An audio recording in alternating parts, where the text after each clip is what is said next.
beurt ook, wat 'n voorreg om asem te kan haal vanmôre. Wat 'n voorreg om nog hier te kan wees. En om in die teenwoordigheid van die Here te kan wees is een groot voorreg. Mag die Here ons help dat ons dit nooit van selfsprekend aanvaar nie. Sê net vir iemand naby jou, ek is so bly jy's nog met ons kom. Doe dit. Lyk vir my of jy 'n paar is wat huiwerig was om dit te sê. Nee, ons moet mekaar lief hê. Ons moet mekaar eer. Die lewe gaan gou verby.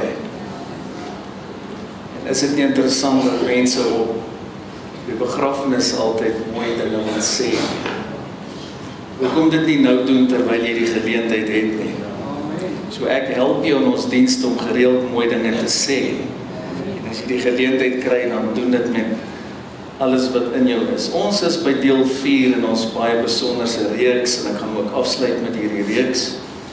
Alhoewel ek vir baie weke kan aangaan, het ek gevoel dis wat die Here wil doen en sê deur my. Ons is by deel 4, bewaar jou hart en ek wil jou regtig bemoedig om die ander dele te kry. Dis gratis op ons webtuiste, kos jy niks. En dat jy alles in jou vermoë sal doen om by te bly wanneer die woord van die Here bedien word in hierdie kerk. Kom ons kyk Spreuke 4 asseblief, die 23ste vers wat ons sleutelvers is. Ek vertrou dat jy hom nou by die tyd gememoriseer het. Baie belangrike skrif, ons lees hom eers in die Afrikaans. Sal jy hom saam met my lees, gereed lees. Bewaak jou hart meer as alles wat bewaar moet word, want daaruit is die oorspronge van die lewe. Net so opsommend vir almal van ons. Dit lyk vir my dat die woord van die Here vir ons wil sê, dis 'n opdrag.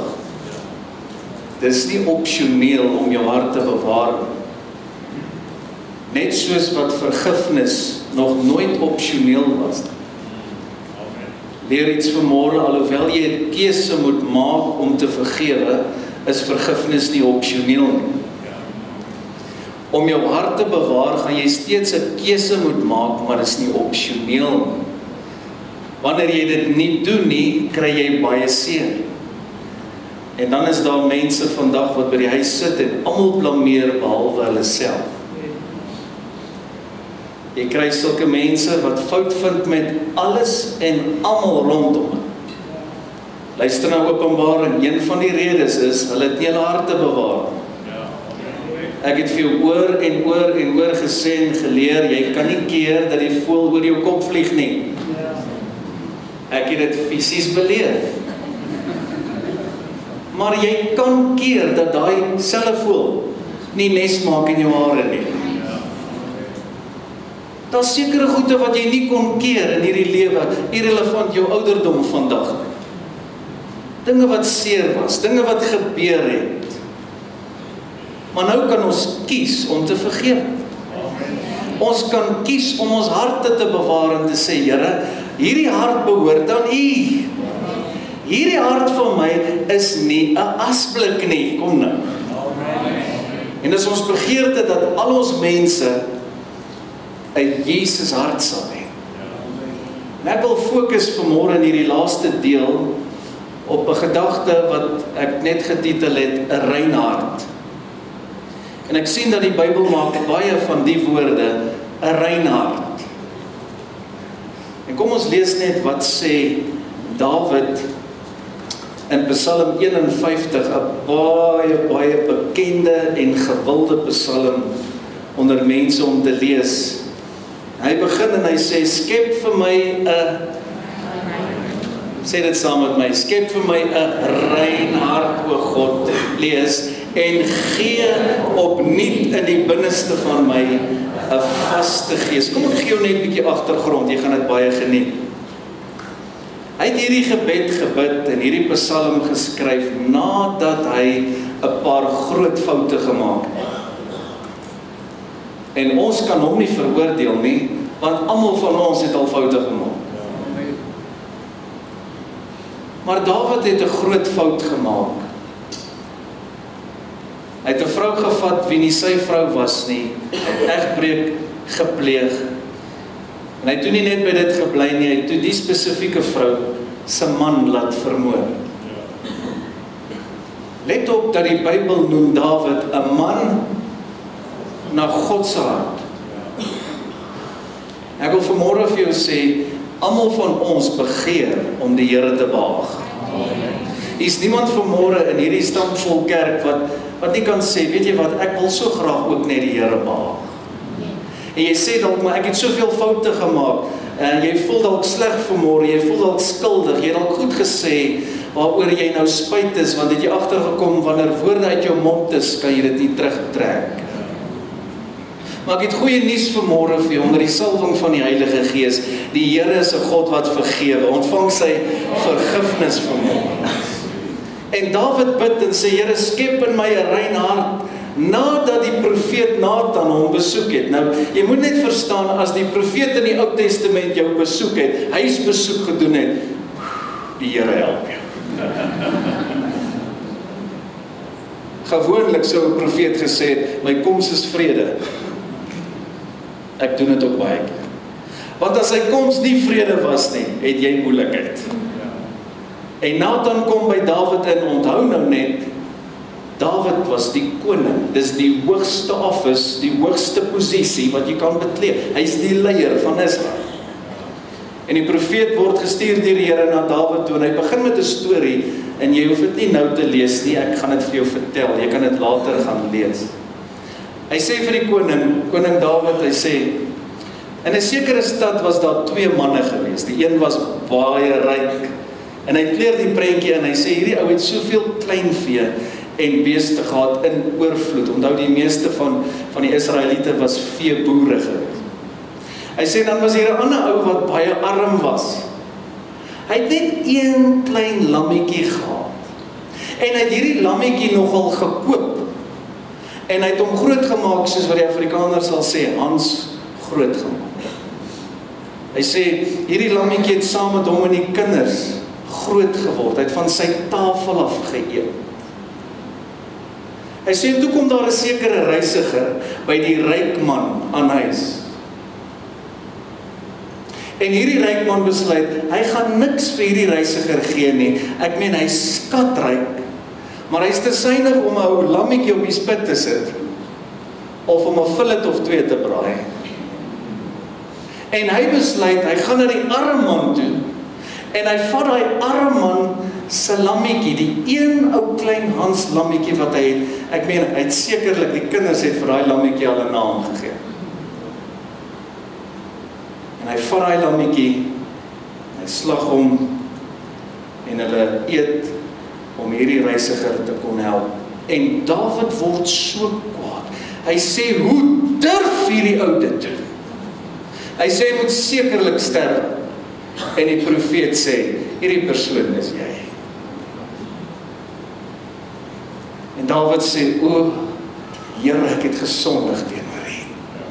En hy skryf hierdie psalm, het jy die agtergrond verstaan, en hy begin, en hy sê, skep vir my 'n rein hart, o God. O Here, vergewe my. Jy kan die res van die psalm by die huis gaan lees. Ek wil vanmôre vir jou sê, om 'n rein hart te kan kry, gaan jy heel eerstens erkentlik moet begin raak, dat wanneer jy foute maak, dit nommer 1 uiteindelik teenoor die Here is. Dawid was so lief vir die Here, 'n man na God se hart. Let op, hy het nie dadelik begin te sê, o, ek het gesondig teen die en teen daai en so, alhoewel hy het. Hy het gesê, ek het teenoor die Here gesondig. Hoekom? Want God sien alles. En weet jy, verder profeteer Nathan, die profeet, profeteer vir die koning. En hy sê vir hom, jy het hierdie goede in die geheim gedoen. Jy het hierdie vrou laat kry, en jy het hierdie hele beplanning rondom om 'n man dood te maak in die geheim gedoen. Maar so sê die Here, ek sal sekere goed teenoor jou in die openbaar doen. Vriende, ek wil vanmôre vir jou 'n kragtige woord bring, wat die Here met my deel. Om 'n rein hart te kan hê, gaan jy erkentlik voor die Here moet begin wees. Wanneer jy foute maak, om vinnig jammer te sê, maar te sê, Here, ek het teenoor U gesondig. En dit lyk vir my so asof mense dink, hulle kan sê en doen net wat hulle wil. Opmerkings maak, soms so asof dit maar oukei is. Ek wil jy moet weet dat dis die Here wat vir ons vanmôre 'n rein hart wil gee. Deur die Heilige Gees vanmôre, kom nou, wil hy 'n Jesus hart in elkeen van ons mense werk. Ek rus jou toe vanmôre om soos Jesus te wees. Daar's niemand soos hy nie. En in hierdie jaar van groei moet ons almal droom. Moet ons almal 'n gebed hê. Here, gee vir ons U hart. Enige iets wat nie soos Jesus lyk nie, moet uit. Skep vir my 'n rein hart, o God. Ons moet vanmôre in 'n eenheid kan kom en sê, Here, vergewe ons waar ons fouteer het, waar ons foute gemaak het. Een van die dinge wat die Here baie bedroef, is juis wanneer mense trotsheid in hulle hart het. Luister na 'n paar openbarings. Iemand wat nie maklik jammer sê nie, sit met trotsheid.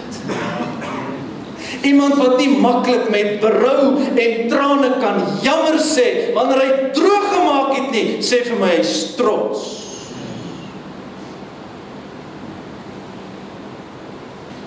Ek wil daarom net nie hê, ander moet weet, ek het 'n fout gemaak. Trotsheid is eintlik 'n gruwel in God se oë. Hoogmoed en trotsheid loop hand aan hand. Dit was die eerste sonde wat gepleeg was deur Satan. Weet jy wat het die Here gedoen? Hy het Satan uit die hemel uitgegooi. Geen wonder dat die duiwel tot vandag toe trotsheid probeer werk, selfs onder die kerk nie. En dit is hoekom Dawid ook 'n man na God se hart was. Daar was baie goede, die Bybel sê hy was gehoorsaam. Hy het elke opdrag uitgevoer wat die Here vir hom gegee het. Daarom noem die Here hom 'n man na my hart. Maar tweedens was Dawid iemand wat maklik kon jammer sê. Hy het berou gehad met trane. Hy het gesê, Here, ek is jammer, ek het net teenoor U gesondig. Vergewe my, skep in my 'n rein hart, o God. Die kind wat toe gebore was, hy daai affair het gesterf na 'n week. Let op dat die profeet het vir hom gesê, toe hy hom besoek het, die kind gaan sterf en nie lewe nie. Weet jy wat doen Dawid? Hy verneder hom voor die Here. Gaan lees die Bybel later. En hy lê voor die Here vir 'n week lank vas. Jy moet nou verstaan, dis die koning. Dis nie sommer enige ouetjie nie. Kry die prentjie hier in hierdie paleis. Hier's honderde wat vir hom werk en om hom is. En o koning, eet ietsie. Hulle moet na hom kyk. Hulle moet na sy welstand omsien. Eet net iets, los my uit. Hy vrees God. Hy lê voor die Here. Die Bybel sê hy het die Here gesoek, net so oor die kind. En na 'n week toe sterf die kind. En die Bybel sê Dawid het opgestaan en het gesê, bring vir my brood. Ek honger, ek wil eet. En hierdie dienaars van hom kon nie verstaan, hoe tree jy dan nou so op nie? Jy het nou vir 'n week gelê en gevas en nou is die kind dood en nou wil jy eet. En hy sê, verstaan julle dan nie, toe die kind nog in die lewe was, het ek God gesoek en vas en bid met die hoop dat hy die kind kon gesond maak. Want die Bybel sê, die Here het die kind getref. Kan jy dink 'n onskuldige kind as gevolg van iemand wat gesondig het? Ek wil vir elke pa in hierdie plek sê, elke leier, elke ma, enkel ouer wat die leier is van jou huis, jou dade, jou optrede sal jou hele huisgesin affekteer. God is genadig, hy vergewe en hy doen dit so. Maar die Here help ons dat ons gebed vandag sal wees, Here, leer ons om ons harte te bewaar en deel van dit is skep vir my 'n rein hart, want net hy kan dit doen. Kom nou, deur die werking van die Heilige Gees. Geen wonder die Bybel sê die hart is bedrieglik bo alle dinge. Hoekom? Want mense doen dinge in die geheim, waarvan ander nie weet nie. Diep binne in jou hart loop jy rond met goede, en jy dink niemand weet nie. Maar die Here sê, alles wat in die geheim gedoen word, sal in die openbaar uiteindelik kom. Ek het dit oor en oor in die bediening gesien, waar mense goed skelm doen, en een kan doen, en dink niemand weet nie, dan is God genadig. Hy gee hierdie seisoen, kom ons noem dit van genade, dat iemand moet regmaak, en dan kom die tyd, waar dit in die openbaar. Hoekom? Sodat mense gehelp kan word. Skryf die volgende neer. The power of sin is in its secrecy. Solank jou sonde geheim is en jy dink niemand weet daarvan nie, hou jy aan daarmee. Maar nou is God so goed en genadig, hy laat toe dat dit in die openbaar kom. Weet jy wat doen hy? Hy sê vir sy profeet, gaan besoek my vors, my koning, en bring hierdie ding in die openbaar. Hoekom? Sodat bekering kan plaasvind. Daar's talle mense vanmôre wat in die geheim dinge doen. En weet jy wat, as daai ding nie geopenbaar gaan word nie, gaan hulle aanhou daarmee. God is 'n goeie God. En as hy wil, kom nou dat almal gered sal word. Kan jy amen? Dis hy wil dat ons almal rein harte sal hê. En jy gaan jou hart moet ondersoek vandag. Wat is daar in jou hart wat nie rein is nie? Kom ons draai dit om. Wat so onrein ding is daar? Daai onreine hasies waarvan ek gepraat het. Wat sit binne in jou hart waarvan niemand anders weet nie, maar jy dra dit rond. En dis besig om aan jou te vreet soos 'n kanker. Mense word siek, mense is ongelukkig. Ek sien dit aan mekaar, ongelukkige mense wat bitter is. Hulle is giftig, toksiek, steek ander mense aan. Terwyl die kerk veronderstel is om lig te wees in 'n donker wêreld. Terwyl ek en jy veronderstel is kom nou om met vreugde en blydskap mense aan te steek en lus te maak om die Here te dien. Wat is toksiek? Wat is giftig binne in jou? Wat is daar? Wat moet uitkom vanmôre? Dawid bely. Hy sê, ek het gesondig teenoor die Here. Skep vir my 'n rein hart, o God, en gee opnuut in die binneste van my 'n vaste gees. Was Dawid lief vir die Here? Baie.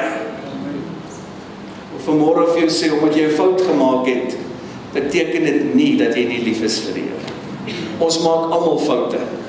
Daarom moet ons nie vinger wys nie. Amen. Eina. Ek kan nie glo hoe baie mense veroordelend is nie. As jy af en toe 'n bietjie op Facebook kom, sal jy sien hoe graag veroordeel mense ander. Dan dink ek, hoe dom kan jy wees? En dan nou, dis wat jy gesaai het, dan word daai selfde ding toegelaat, dan val jy in daai selfde struik. Jare terug het Jimmy Swaggart 'n groot fout gemaak, waaroor hy baie berou gehad. Man na God se hart, 'n man wat 'n lang goeie lewe geniet omdat die Here met hom is al goed in die 80. Ek gebruik hom as 'n voorbeeld, want hy het self al hieroor gepraat.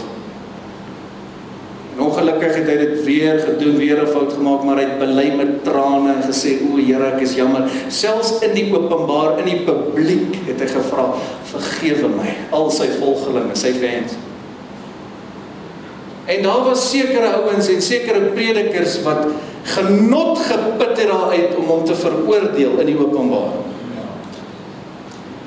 En seker is van daai, meer as 2 het in dieselfde struik geval waarna hy geval het. Ek wil hê jy moet weet, dit behaag nie die Here wanneer jy jou verlekker in iemand anders se leed nie. Luister hoe praat die Here vanmôre. Moet dit nooit doen nie. As iemand 'n fout gemaak het, bid vir hom en spreek hom vry en sê, o Here, wees hom ook genadig. Want wat jy saai, sal jy maai, moenie dink jy's beter as iemand, ons is nie beter as niemand nie. Alles wat ek het is net genade. En dis hoekom Dawid 'n man na God se hart was. Hy het nie een keer gesê ek het nie foute nie. Hy het groot foute gemaak, maar hy kon jammer sê, hy kon bely, hy het vinnig reggemaak en gesê, Here, vergewe my, skep in my 'n rein hart, o Here, ek het teenoor U gesondig. Vriende, as dalk iemand in jou familie wat sukkel met een of ander ding, luister, Here, maak jou vry nou. As dalk iemand wat 'n verslawing het, moenie hom veroordeel nie, jy weet nie eens waar die reg gaan nie. Pas op dat jy nie goede uitspreek oor mense en uiteindelik bring jy 'n vloek oor jouself nie. Ek hoor hoe praat die Here deur my. Weet jy wat moet ons doen? Ons moet ons verneder. Soos dat Dawid voor die Here lê en sê, o God, wees my en my huisgesin genadig, vergewe ons, Here. Skep in my 'n rein hart, o Here. Die Bybel is baie duidelik dat daar net een man, net een mens is en was op aarde wat sonder sonde was. Hy noem hom die man Christus. Net Jesus was sonder sonde. En die rede hoekom die Bybel sê mens en man is dat jy kan verstaan, hy het ook met menslike versoekings te doen gehad. Want anders kan jy sê, ag, maar hy was God. Hy was God. Maar hy was nie net God nie. Want hoe sou hy dan medelee hê met iemand wat vlees en bloed is? Dis hoekom hy vlees en bloed geword het, mens geword het, uit 'n vrou gebore was.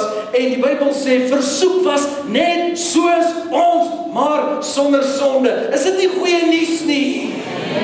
En daarom, dat ons vandag net weer die kruis kan herdenk, die prys kan herdenk. Jesus het gekom, sodat ons kan lewe en in oorvloed lewe, en hy vergewe jou, en hy vergewe my. En hy verwag van ons, om mekaar te vergewe, net soos hy ons vergewe. Wil dadelik vir jou sê, genade was nog nooit 'n lisensie vir mense om sonde te doen nie. So as jy sukkel met een of ander ding, vra die Here vir genade vanmôre. Bely dit en laat dit staan. Let op, Dawid het nie aangehou met sy sonde nie. Hy het 'n fout gemaak. Hy het een keer 'n groot fout gemaak. Hierdie twee goed het saamgeloop. Dit was een ding, groot fout. Hy het dit bely en laat staan. En hy het 'n duur prys betaal. Sy kind het gesterf. Jesus het gekom sonder sonde, het hy die pad gestap vir ons gewys. Hy is die volmaakte lam van God. Net hy kan red. Net hy kan verlos. Net hy kan vrymaak. En nou skryf die apostel so mooi daar in 1 Korintiërs 11, waar hy sê, baie is siek en baie is reeds dood. En baie het probleme, omdat hulle die liggaam van Christus nie kon onderskei nie. Vriende, bly by my, ek praat met jou oor 'n rein hart. As jy vanmôre hier sit, en jy wil deelneem aan die nagmaal, maar jy sit met bitterheid in jou hart, jy sit met onvergifnis in jou hart, jy wil ander nie vryspreek en vergewe nie, sê die woord van die Here vir jou, jy onderskei Christus se liggaam nie. En die Bybel sê, mense gaan dood. Mense word siek. Mense se lewens val uit mekaar uit, want hy sê, omdat hulle nie die liggaam van Christus onderskei. Skep in my 'n rein hart. Kan jy dink iemand sit vanmôre, byvoorbeeld en reg oor die land en wêreld hou ons nagmaal op die eerste Sondag van die maand. En mense sê, o Here, dankie vir u bloed, dankie vir u liggaam, vergewe my Here, maar in sy hart sit hy met bitterheid. Jy onderskei nie die liggaam van Christus. Kom ek sê dit vir jou, regheid en in liefde, jy kan 'n vloek oor jouself bring. Nie die Here nie, jy bring 'n ding oor jouself, want hy het die prys betaal aan die kruis, sodat ons almal vergewe kan word. Wie's mense om te dink, hulle hoef nie te vergewe? Nee, maar ek het seer gekry. Ons weet, ons sien dit by julle. Ons sien dat jy nog lankal nie vergewe het. Amen. Nou weet jy het vergewe. Ou sit by my in die spreekkamer en vra ek hom net, vir wie is jy kwaad? Dan kom hy goed uit. Het jy vergewe? Ja! Lieg geloof. Hoe weet jy het vergewe? Leer iets van hom. Wanneer jy in daai pyn, daai probleem dink, daai persoon wat jou seer gemaak het, dan kom jy agter, wow, daai seer is nie meer daar nie, daai angel is uit. Wow, die Here het my vrygemaak. Jy het daai persoon vrygespreek, maar wanneer jy in daai spesifieke persoon dink, of daai geval, daai pyn, daai seer, en jy voel dit, dis soos 'n dolk, jy moet weet, jy het nog nie vergeef. Jy het dit dalk gesê, maar jy het nog nie regtig vergeef. Kan jy dink die Here maak met ons so? Ek is nie lus om jou vandag te vergewe nie. Jy hou net aan en aan, ek vergewe jou nie vandag.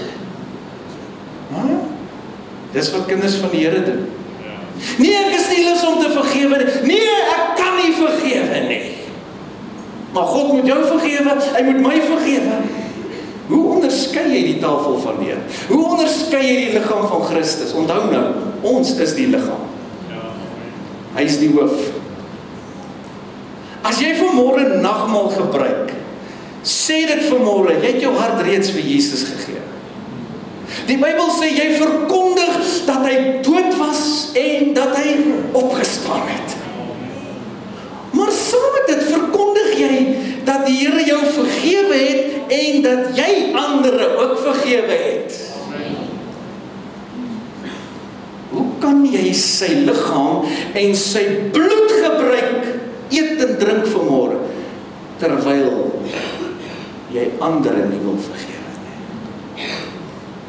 Mag die Heilige Gees die Jesus hart in ons werk. Skep in my 'n rein hart, o God, so vanmôre vertrou ons die krag van die bloed van Jesus. Ek wil dit duidelik sê en ek wil dit uitbasyn, hierdie prediker en hierdie gemeente skaam hom nie vir die bloed van Jesus Christus nie. Sonder die bloed van Jesus is daar geen vergifnis, is daar geen redding, is daar geen verlossing, is daar geen genesing, is daar geen beskerming. Dankie vir u bloed, Jesus. Psalm 15 vers 1 en 2, skryf dit gerus neer, dan kan jy dit by die huis weer gaan lees. Wie het die reg om in u woonplek te kom, Here? Kyk dan. Wie mag op die heilige berg vertoef? Hy wat onberispelik wandel en doen wat reg is. Kyk, wat met sy hele hart die waarheid praat. Ek gaan vir jou 'n paar openbarings gee wat die Here met my deel. Wanneer jy leuns vertel, ek gee nie om wat jy dit noem nie. Hier's mense wat sê, ag, dis net 'n wit lentjie. Van wanneer af is daar 'n wit lentjie? Of 'n swart lentjie? 'n leuen is 'n leuen. As jy leuns vertel, luister wat ek jou leer, ek help jou. Beteken dit, jy's nie in die waarheid nie. Jesus sê, ek is die weg en die waarheid, kom nou, en die lewe. Wil jy moet weet dat die Bybel sê, Satan is die vader van die leuns. Wanneer iemand leuns vertel, dan beteken dit hy praat die taal van Satan. Dan gaan jy nog iets sê, om jou te help. Die Here help predikers om weer te kan sê, so sê die Here. Om die waarheid en liefde te kan verkondig. Die Bybel is baie duidelik in Efesiërs 4. Hy sê, laat daar geen vuil woord uit jou, let op, hy sê nie eens vloek nie, hy sê vuil. Ek en my vrou praat baie keer oor, ons wil nie eers, jy kry, kom ons sê nou maar 'n kras woord. Luister man, 'n kind van die Here wat 'n reine hart het, wat God behaag, wil nie eers 'n kras woord gebruik. Hoekom? Want ons liggaam is tempels van die Heilige Gees. Hy sê, weet jy dan nie, dat jou liggaam aan hom behoort nie? Jy kan nie met hierdie liggaam doen en maak wat jy wil nie. Hy sê, laat daar geen vuil woord kom nou uit jou mond uitgaan nie. Ek wil vir jou gou ietsie sê, demone vloek. Van julle weet dit nie. Meeste van die tyd as 'n demoon manifesteer, dan vloek hy deur iemand. Ek het dit hoeveel keer beleef. Nou dink jy daaraan, as 'n Christen moet begin vloek, dit net uitgeglip. Jou man, jou stoute ding. Dit het nie net uitgeglip nie, dit beteken daai woorde sit hier. Ek breek goed en jy kyk my so aan. Daai goed moet eers uit. Skep in my, kom nou 'n rein hart, o Here. Jesus vloek nie. Is dit ons begeerte om soos hy te wees? Die Heilige Gees vloek nie. Hy werk die vrug van die Gees. En as jy dalk nog sukkel daarmee, gee dit vir die Here. Vra vir hom om jou te help. Jy word hier toegerus. Vra vir hom om jou vry te maak, maar iewers moet jy dit begin laat staan.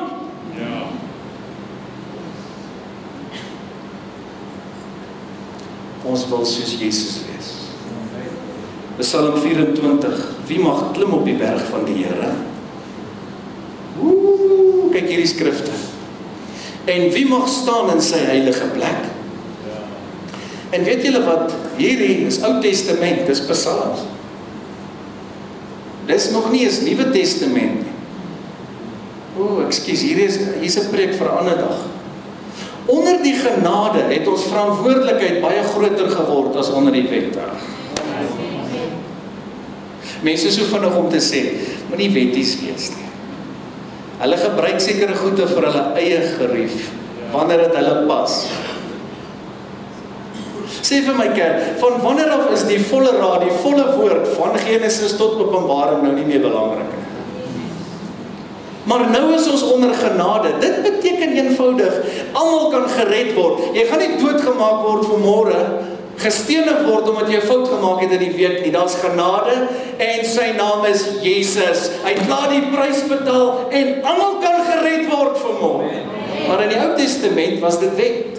As jy die wet nie behou het en gedoen het nie, was jy doodgemaak. So die wet het, luister mooi, slegs vir jou gewys, jy kan jouself nie red nie, en die wet kan jou nie red nie. Die Bybel sê die wet was soos 'n tugmeester wat jou na Christus toe gelei het.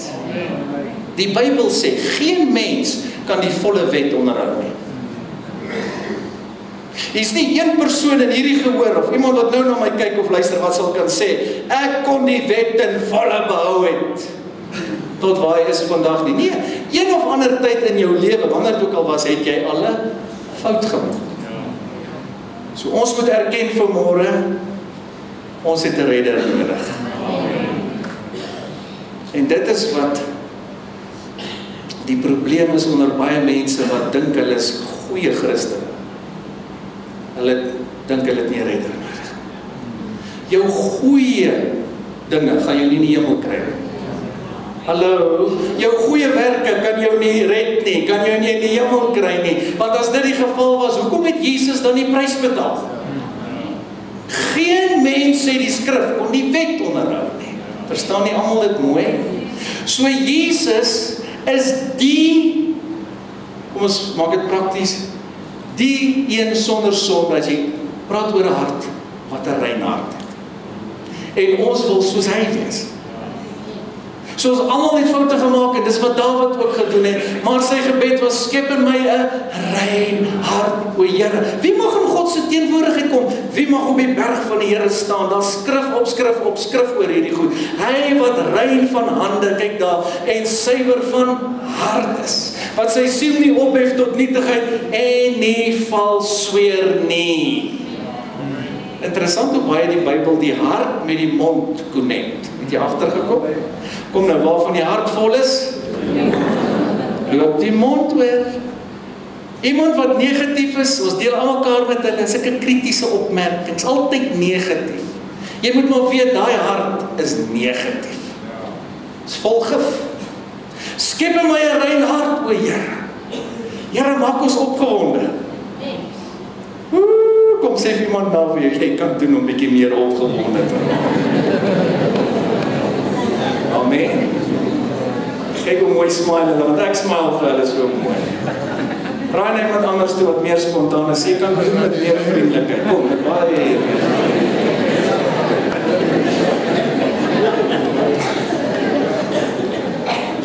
Nee, pastoor, maar ons is maar so, ons van 'n Merwes is maar so, nee.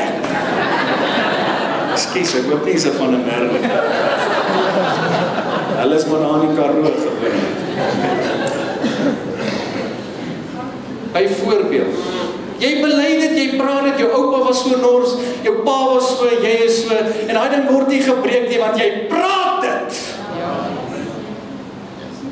So sê vanmôre, stop dit by my, alles wat sleg is, en alles wat negatief is. Skep in my 'n rein hart, o Here, ek wil soos Jesus wees.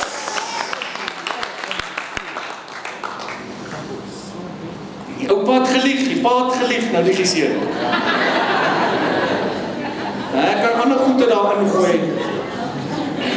Hy het dit gedoen, hy het dit gedoen. Of die oumas. OK, vergewe hulle. Moenie hulle veroordeel nie. Jy's nie God nie, jy's nie die regter nie. Vergewe hulle. Maar jy kan vanmôre sê, ek in my huis, ons gaan die Here dien. Prys die Here. Ons gaan die Here dien. Skep in my 'n rein hart. O, God Jesus sê, salig is die wat rein van hart is. Kyk daar, want hulle sal God sien. Van julle klaar gemis. Nee, maar ons almal gaan die Here sien. Is dit so? Dis nie wat die Bybel sê. Ekskuus, daar het ek nou iemand se appelkar omgedraai. Jy sê almal gaan God sien. Nee. Kom ek gee jou nog 'n skrif. Jaag die heiligmaking waarsonder niemand die Here sal sien nie. OK, ek gaan weer. Salig is die wat rein is, rein van hart is. Hoekom? Want hulle sal God sien. Ek hoor nou die dag 'n prediker, hy sê iets soos, ag, as hy net die hemel kan maak, al kan hy net die skottelgoed was in die hemel. Wat praat jy? Hy bedoel goed. Want ek om skottelgoed in die hemel te was, is dan beter om in die voorhoewe van die hel te wees. Ek verstaan wat hy bedoel het. Maar nee, ek het hom lief met alles wat in my is. Ek kan nie wag om hom te sien, van aangesig tot aangesig nie. Hy's my alles. Dis die begeerte wat in jou hart moet wees. As ek jou moet vra vanmôre, luister, liewe vriende, wat is die een groot begeerte in jou hart vanmôre, behalwe daai grocery lys van jou? Wat is die een groot begeerte in jou hart? Dan moet ek sekerlik hoor, een van hulle sou wees om Jesus te kan sien. Ek sit baie keer so by hom. Ek spandeer so tyd by hom, sê Here, ek wil U so graag sien. Ja, amen. Salig is die wat rein van hart is.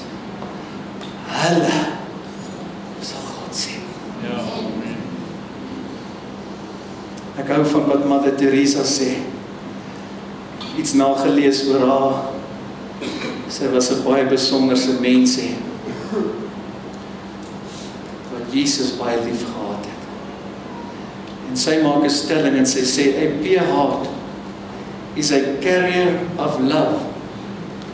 And where there is love, there is unity, peace and joy. Ek bid vanmôre dat die Heilige Gees sal kom en die liefde van Jesus in elkeen se hart sit. Daar waar daar liefdeloosheid is, mag dit verdwyn in Jesus naam. Mag jou hart gevul word met God se liefde, sy vrede, sy blydskap. Kom, die hele vrug van die Gees. Mag Jesus se hart in ons harte gewerk word. Jesus se hart is 'n rein hart. Ek maak 'n stelling, Henry Wilson sê die volgende.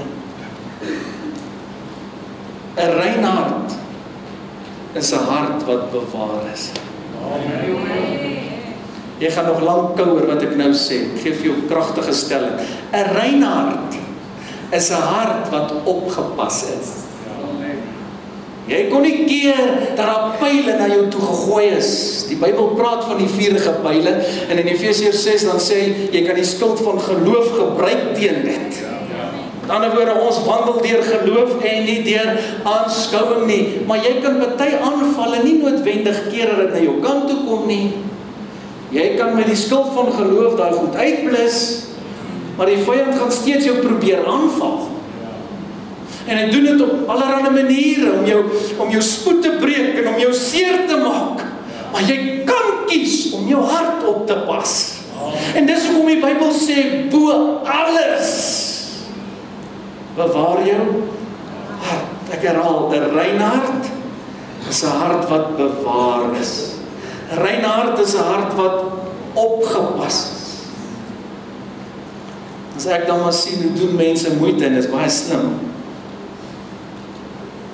om hulle fisies op te pas. Die meeste van ons doen dit en jy doen wat jy kan en net weer eens, ons almal verskil en ons gene verskil. So moenie iemand veroordeel wat nie lyk soos jy nie. Moenie dit nooit doen nie. Kinders is baie keer wreed en hulle spot ander kindertjies wat oorgewig is of wat rietmaar is of weet jy wat, daai kind moet uiteindelik deel met hierdie letsels. Hy moet deel met hierdie goede. Kinders in skool, selfs onderwysers wat so, ek wil sê dom is. Ekskuus, maar ek sê dit soos dit is, onwys is.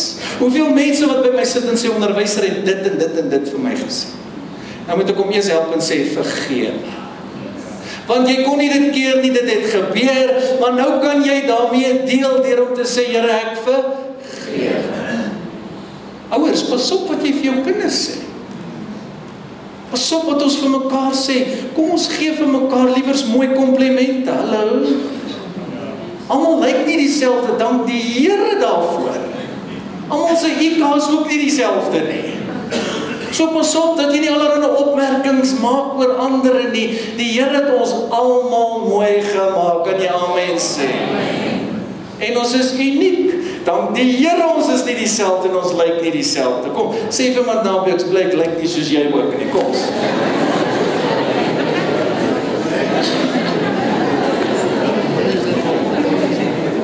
Ons kom in allerlei shapes en vorms. Party ons het baie hare, ander het min hare. Party ons het glad nie hare nie. Weet jy wat, party ons betaal ten duurste om hare te kry. Ander betaal ten duurste om die hare af te kry. En so kan ons aangaan. Party ons koop duur goede om groter te word, muscles te bou. Ja, die jong manne wat so van gym hou. En ander betaal ten duurste om maar te word. So verskil ons almal. Ons is almal uniek. Maar as mense dan so baie tyd en geld spandeer op die uiterlike, dink julle nie? Dankie Heilige Gees. Ons moet baie meer tyd spandeer om ons harte te kyk. Baie meer tyd maak met die Here. Om 'n rein hart te hê beteken dat jy by die een wat rein is gaan moet leer. Hoor wat sê hy? Hy sê dit so mooi in Matteus 11, neem my juk op julle en leer van my. Lees, want ek is sagmoedig en nederig van hart. Dis 'n rein hart. En julle sal rus vind vir julle siele, want my juk is sag en my las is lig. Romeine 13 is vir my fenomenaal. Hy sê, maar beklee julle met die Here Jesus Christus. Hierdie is 'n mooi skrif. Ek lees hom weer, van julle het al gemis. Maar beklee julle met die Here Jesus Christus. 'n Ander vertaling, trek Jesus aan. En maak geen voorsorg vir die vlees om sy begeerlikhede te bevredig nie. Kom ek jou iets leer? Jou vlees wil sondig, ek gee nie om wie jy is nie. Daarom is daar so iets soos heilig maak. Daarom is daar 'n kerk waar jy geleer word, kom nou, toegerus word, waar jy bediening ontvang, waar ons vir mekaar bid, waar jy onder die woord sit, wat jou was en wat jou verander. As jy onder die woord uitgaan, pas op, is net so, dan sondig jy. Glo jy my? Talle mense wat vanmôre ijskoud is, hy was vuurwarm aan die brand, in die Herediens, in die kerk, onder die woord, saam die Here geprys, toe hy uit die kerk uitgaan, was talle sulke ouens, en dan van hulle nog Pinkster groot geword. Maar die probleem is, party kan nie saam met nie. En jy vat die vurige koeltjie, en jy haal hom uit die lekker koeltjies. Wie van julle het gebraai hierdie week na die vas? Wauw, kyk net hier. En jy haal net die koeltjie uit, wat gebeur? Nee, maar hy was vuurwarm. Jy het hom uit die gemeenskap van die heiliges uitgehaal. En dis hoe talle mense vanmôre lyk. Bekleë julle met die Here Jesus Christus. En ek sien in die gees, die Here sê, trek my aan. Kom Herman, trek aan my baadjie. Okay.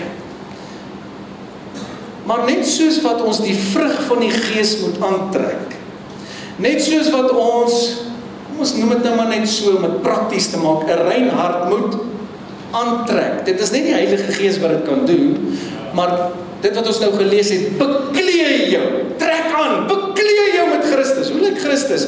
Galasiërs 5:22. Jy sê, jy weet nie hoe lyk Jesus nie, Galasiërs 5:22, dit is hoe Jesus lyk. So jy moet 'n rein hart aantrek, jy moet Jesus as ware aantrek. Hoe? Deurdat jy met hom tyd spandeer. Jy trek hom aan, jy bekleë jou met hom. Sy heerlikheid, sy salwing, kom nou, sy krag, sy liefde, sy woord. Maar net soos wat ons hom aantrek, moet ons alles wat nie soos hy lyk nie, uittrek. Goed, trek na jou hemp ook uit. Dis reg, hy het baie dankie. Ek kry so 'n diep lag.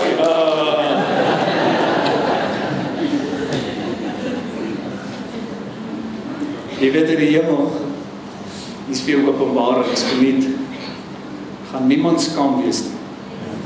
Hoor wat ek by die Here gehoor het, niemand gaan ooit wees skaam wees in die hemel nie, want jy gaan onder sy heerlikheid. Dit is hoe dit in die paradys was. Wat? Adam en Eva was kaal. En jy kan dink, dit is die eerste man, ek bedoel, daar's 'n six-pack, jong. Ek het net een bek.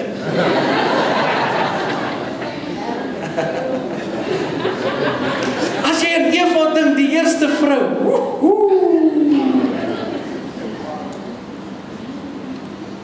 dis hoekom jy verheerlik eers gaan moet wees. Maar was geen skaamte nie, want hulle was bedek met God se heerlikheid. Toe die sonde inkom, boem, toe sê, eers ons is kaal. My Here, kyk hoe lyk jy, ons lyk verskillend. Hey, lag, ek geef jou die waarheid. Toe die sonde inkom, toe sê, woe, ons is kaal. Die Bybel sê hulle kruip weg, hulle bedek hulle self met blare. En dis waar die bikini begin het.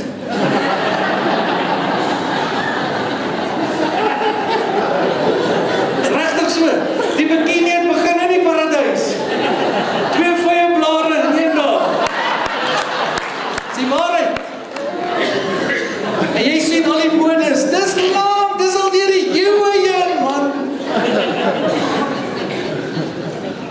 En die Here praat en sê, Adam, waar's jy? Want hy kruip weg. Hy's gemaak na God se beeld. Hy's in sy heerlikheid en hy kruip weg.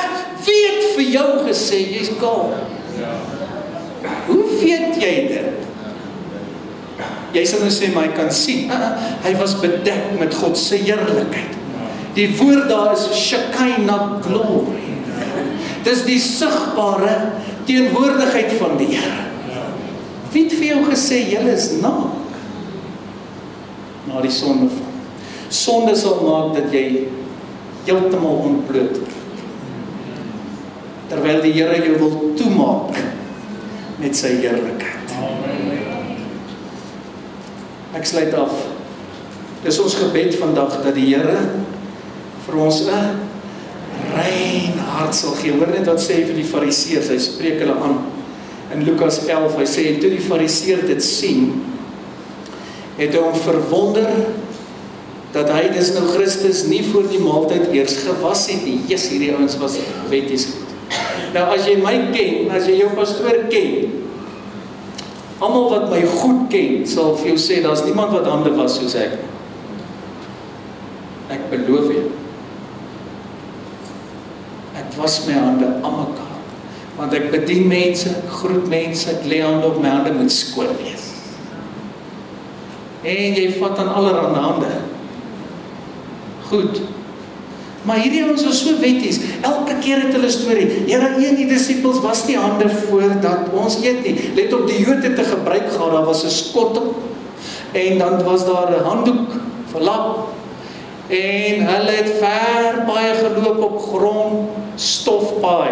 Jy moet verstaan hoe was dit met sandale. Wanneer laas het jy met jou plakkies in die grond geloop? En alles is vuil, so dan was jy eers jou voete en jou hande, dis 'n Joodse gebruik, voor jy aan tafel sit.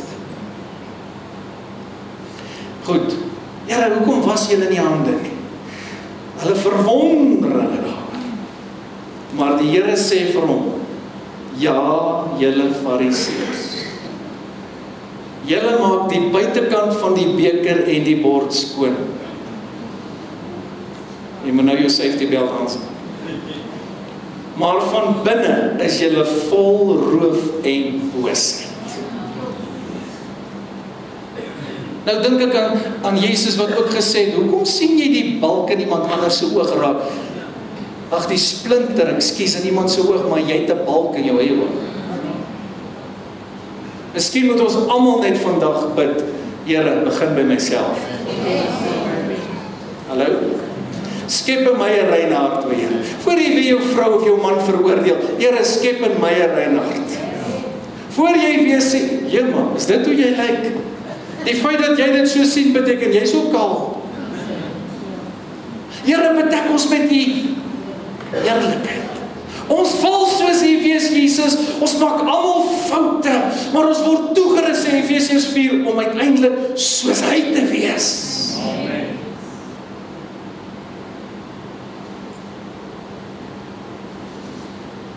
Kan jy dink wanneer 'n gemeente met honderde lidmate soos hierdie streef om 'n rein hart hê, vinnig te vergewe, geen bitterheid toe te laat nie. Jy streef daarna om soos hy te wees, om die vrug van die Gees in jou hart te hê. Jy streef daarna om soos Christus te wees. En jy dink wat se impak maak ons in ons families, ons werksplekke, ons skole, ons universiteite, kom nou, ons gemeenskappe. Mense daar buite is so honger uiteindelik om net 'n aanraking van die Here te kry. Baie wat nooit in 'n kerk kom nie, hulle sien slegs vir jou. Hulle lees nie Bybel nie, maar hulle lees jou lewe. So pas op hoe jy in die restaurant optree. Pas op hoe jy by die garage optree. Nou raak dit stil in hierdie presbyteriaanse kerk. Want ons partytjies wat sê, as 'n Christen so lyk, of so is, dan wil ek nie een nie. Dis Mahatma Gandhi wat gesê het, as Christen maar net, soos Jesus kon wees. Geliefdes, mag die Here hierdie woord ryklik in ons harte seën. Mag die Heilige Gees ons help, om vol vreugde weer te wees. Hoekom sê jy dit, Pastor Henry? Want Jesus is vol vreugde. Jy gaan nie 'n impak maak waar jy kom as jy so suur lyk nie. Jy sê maar, is maar net hoe jou gesig lyk, want ons bid dat jou gesig ook verander. Ek hoor hierdie oulike grappie, waar 'n beer 'n man jaag daar in die woud. Hierdie ou was 'n Christen en hy bid en sê, ag Here, maak hierdie beer net 'n Christen beer. En die Here antwoord sy gebed. En toe die beer voor hom kom staan, toe sê hy, Here, seën die voedsel wat ek nou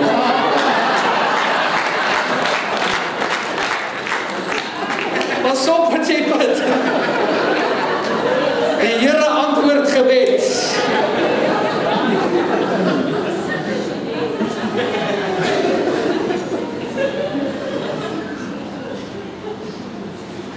Jy sien, humor is nodig, daarom dat ons sterk met humor bedien, want jy kort vreugde.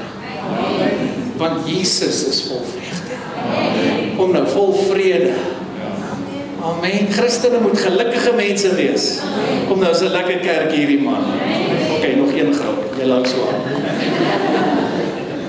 Hierdie een spesifieke oomie sit in die restaurant. Hy is so lus vir hoender. En hier kom 'n kelnerinnetjie verby hom met 'n bord met 'n paar gebakte eiers. Maar skielik kan die ou oom, hier's baie van julle het so 'n probleem. Hy kan nie onthou wat is hoender in Engels nie. En hy roep die kelnerin. Hy sê, I want their mother.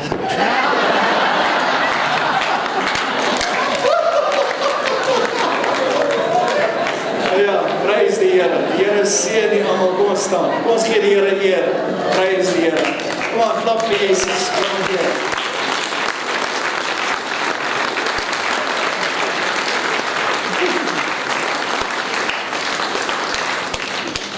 Here, baie dankie vir so 'n lieflike oggend.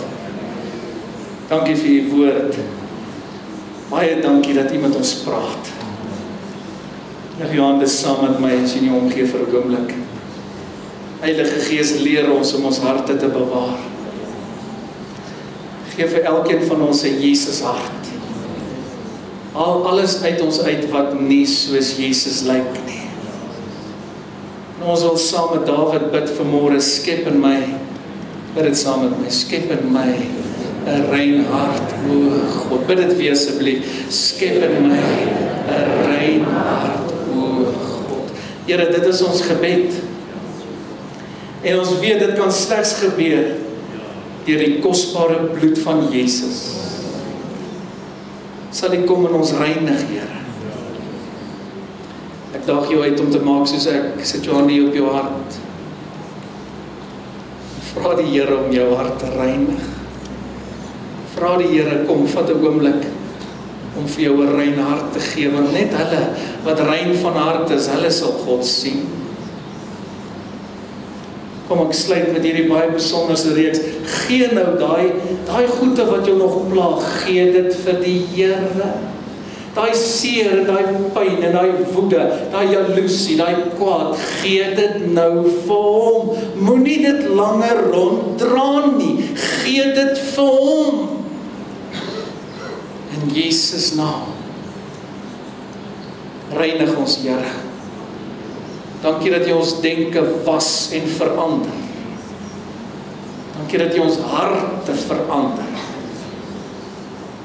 Ons eer U in Jesus naam. Amen.